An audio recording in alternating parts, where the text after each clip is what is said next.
పన్నీర్కి ఉప్పు, కారం, garam masala, chicken masala powder, అలాగే ధనియాల పొడి, కొంచెం నూనె వేసుకొని ఇదంతా మనం మ్యారినేట్ చేసి పెట్టుకోవాలి. నా ముందు వీడియోలో కూడా చూపించా కదా ప్రాసెస్ అంతా. ఇక్కడైతే నేను మ్యారినేట్ చేసుకున్న పన్నీర్ క్యూబ్స్ని ఇలా ఫ్రై చేసుకుంటున్నాను. మరి ఎక్కువ ఫ్రై చేసుకోకూడదు, అవన్నీ గట్టిగా అయిపోతాయి. ఒక 2-3 మినిట్స్ పాటు అలా ఫ్రై అయిపోతే చాలు.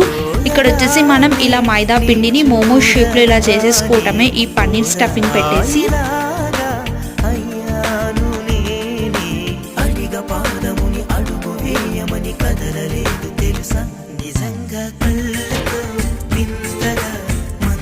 ఇలా అన్ని మోమోస్ షేప్లో మనం చేసేసుకున్న తర్వాత ఆయిల్లో డీప్ ఫ్రై చేసేసుకోవటమే.